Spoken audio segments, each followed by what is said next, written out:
Hey, welcome to the Black Coffee Video Forum. Today let's talk about illegal immigration.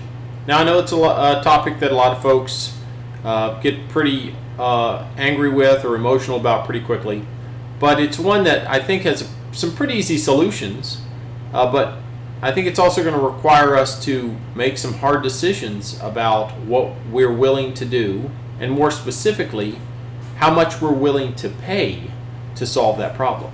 So let's get right to it. What's the problem with illegal immigration, right? I think there's two. One is people are breaking the law to come into our nation to get jobs.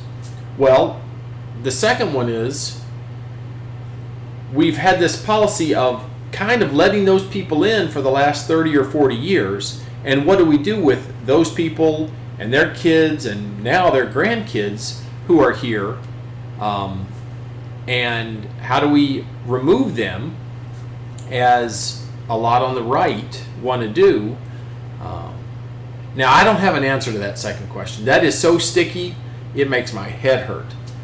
But the first one, I think, actually is pretty easy to solve. But first, let's talk about what all countries have, and that is they have defined borders.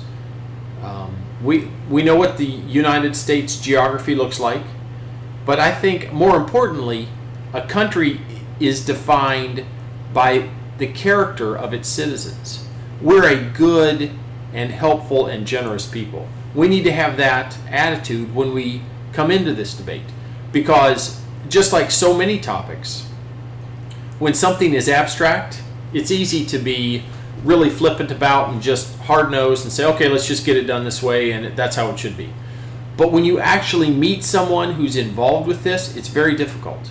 I had this experience when my first job out of college in '93, I helped the children of migrant farm workers, and as far as I know, these families came up from southern Texas and some in California, and they would bring their kids to Indiana to detassel corn, to pick tomatoes, all of the agricultural stuff.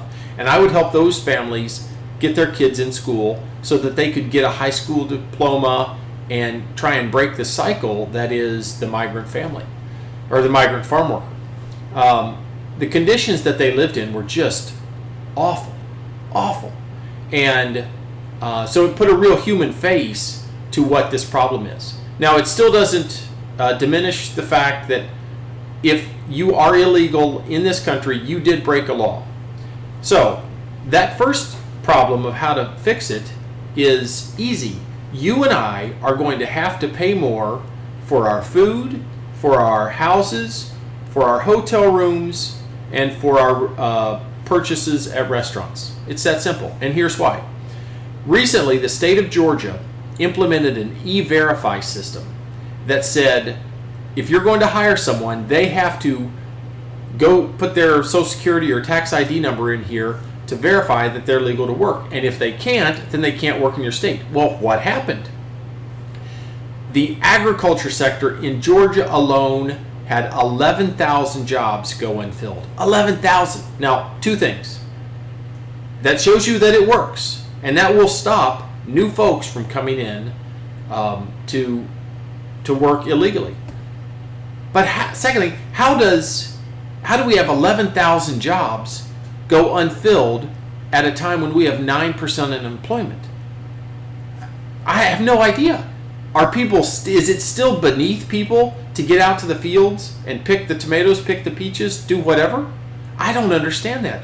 Or could it be that the employer was saying, well, it's okay, I'd rather let the crops rot in the field than to pay someone minimum wage or higher than minimum wage.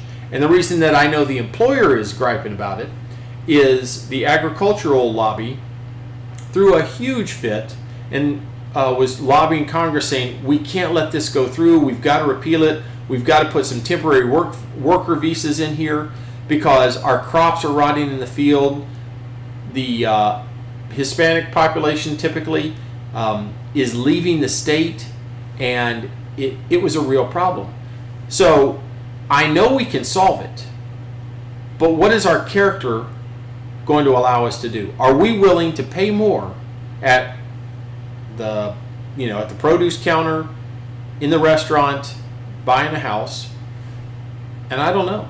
That's a tough one. Walmart has conditioned us to be really cost effective and are cost conscious. And I don't know that we can do it, but we'll see.